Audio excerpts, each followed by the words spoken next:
Good morning, good evening, good afternoon, South Sudanese. I'm here to respond to this forensic expert statement today in the court about the Dr. Riek Machar case and also the other 7 political detainees.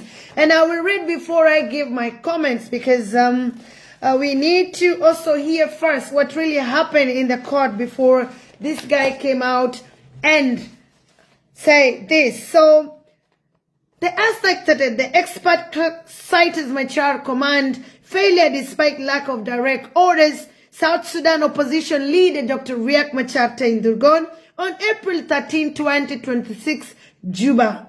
A South African digital forensic investigator testified Monday that the March 2025 Nasser attack was partly the result of suspended First Vice President Dr. Riek Machar failure to control his forces, despite admitting he found no direct military orders on Machar devices.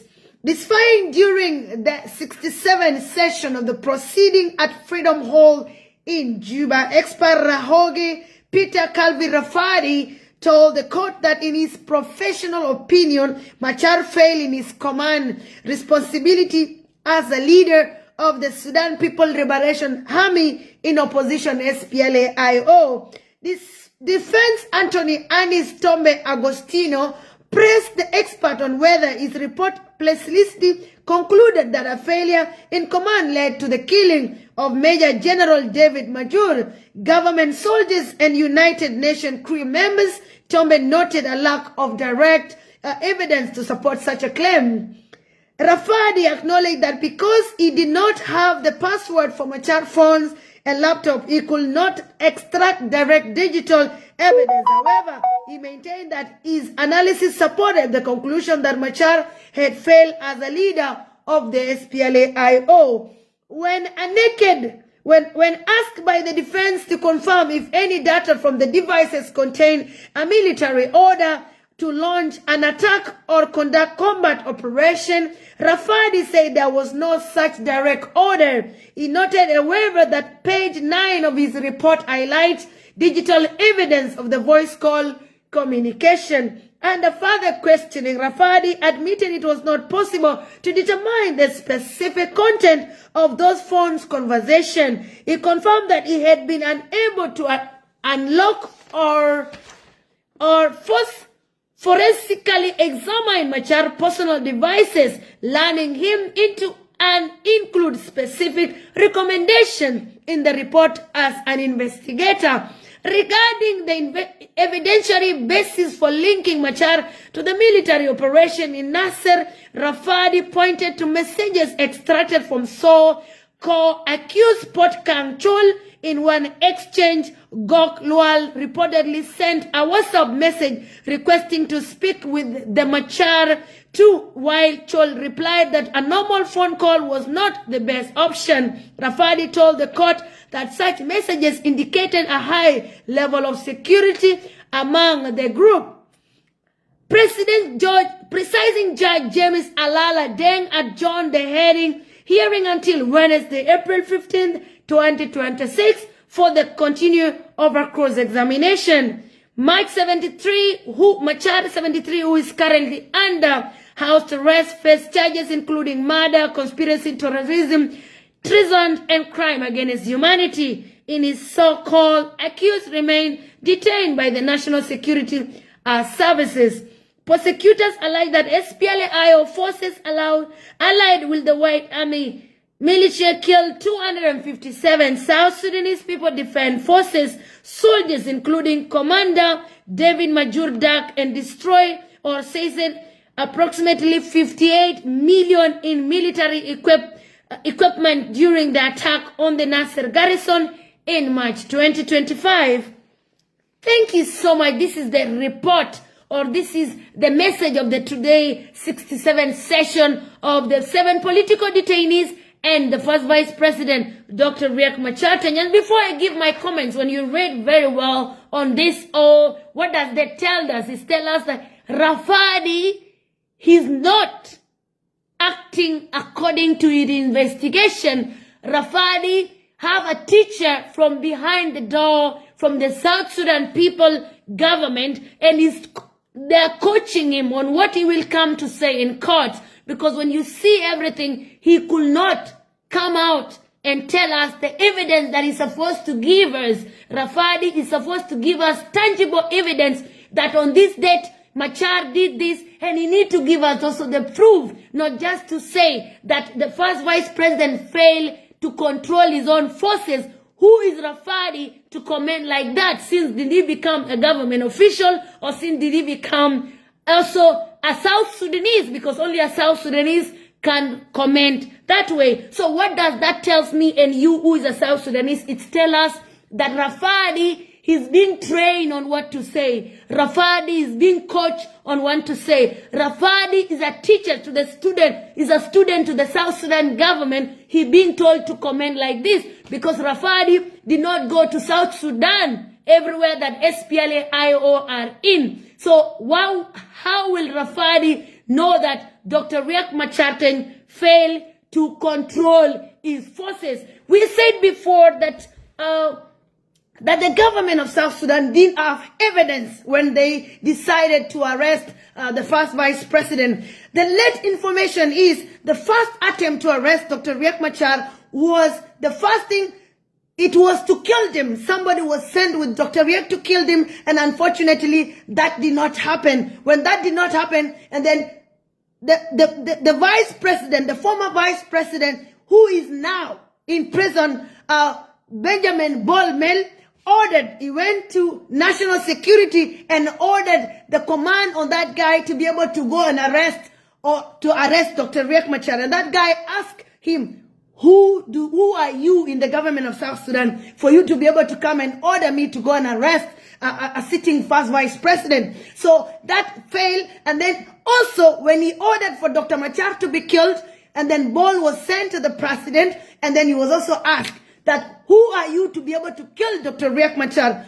And do you think I don't know how to kill Dr. Riek, or I don't know how to kill people, or I cannot be able to kill them? So those are the conversations that also happened before the arrest of the first vice president. And then also there was also some other part. He was told, no, when you are not doing this, the people of Bor County or the people on the other side also, we are not going to be happy with you. So you need to arrest the first vice president. And that's when now Dr. Riek Machar was finally arrested. So his arrest actually have been through a lot of process before he was arrested. And the person that was planning all these things was who? Was Dr. Benjamin Bolmel, who was planning the arrest of the first vice president, together with some individuals that their names will be mentioned in future. So you need to know when Dr. Riek Machar is in prison, he's not in prison because he committed any crime, but he's in prison because there were people that were so greedy, they thought they were going to get their position, or they're going to lead South Sudan, or they're going to be president. And now they also joined him in Blue House. Dr. Riek is under house arrest in his house,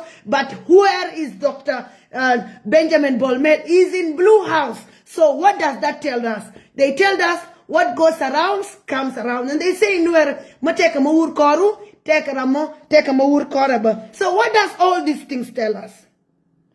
The today's sessions confirm that, well, for real, the government of South Sudan have not totally evidence, because the guy that they think they can hold themselves on it have failed. He cannot give us tangible evidence that we need. The court case started so well, but when it reached somewhere, there's nowhere. Rafadi is being caught from behind the doors, and we have to pick from the words that coming from his mouth. For him to announce that the first vice president have failed, that shows us what? That shows us that it is not himself that is talking. He's being caught from behind the door. There's a teacher that is coaching him, and when he reached to court, he should say this and this and this and this, because Rafadi did not go all over South Sudan. He did not even get the devices of Dr. Riek for him to come out and say that Dr. Riek have failed to be able to control his forces. So let's go step by step. The experts say that Dr. Machar may have failed in his command responsibility. What does that mean? It means the expert have moved out from his expertise He's not in his expertise. Because his expertise is about evidence. That is what we need from him. But he went out.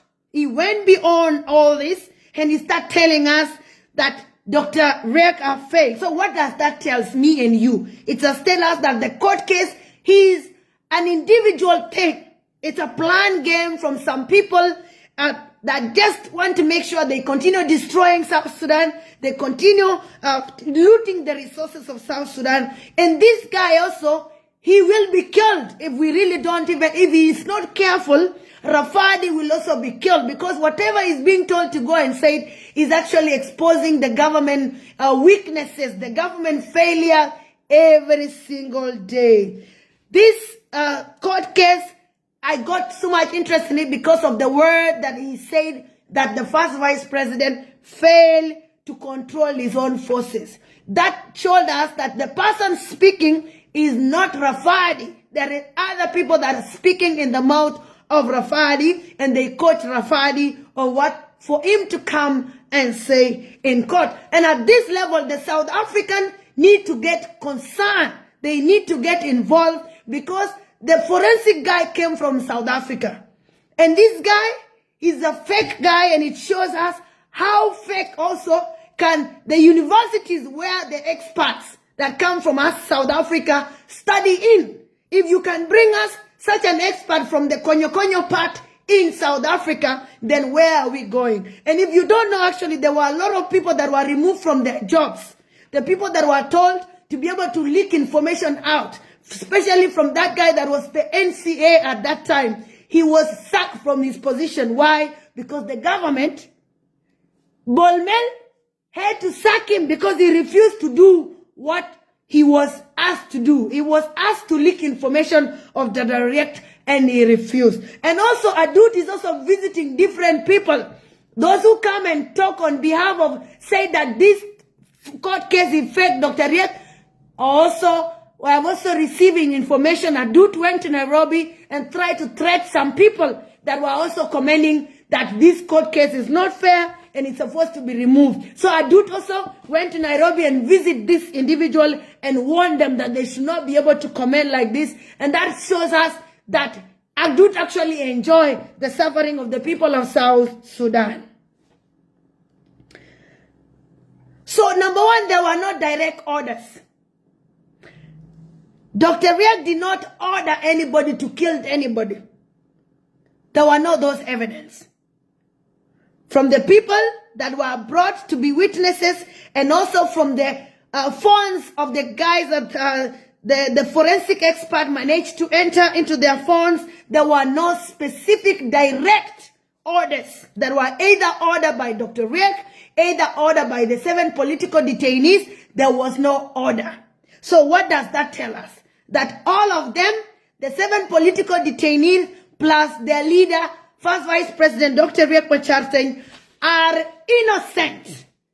Are innocent in the eyes of court, are innocent in the eyes of the judges, are innocent in the eyes of their lawyers, are innocent even on the eyes of the, but they are not innocent in the eyes of Joint Council of Elders. They are guilty in the eyes of even these people that are, everybody now is like, what? So they are only guilty in the eyes of this Joint Council of Elders. That is when Dr. Riek and his 7 political detainees team are guilty. But when we come to reality, they are as innocent and as white as snow. When it's come to all these court cases, these people are innocent, and the court actually should actually just end. This is drama. A lot of resources are being destroyed. A lot of South Sudanese are being held back from doing their businesses because every day when Dr. Riek go to court, there's also a road show that need to be closed for him to be able to use that road. So you are trying to mistreat. You are continuing to mistreat South Sudanese, and there's no fact evidence. No, you cannot come and tell us that Dr. Riek failed how to control his forces.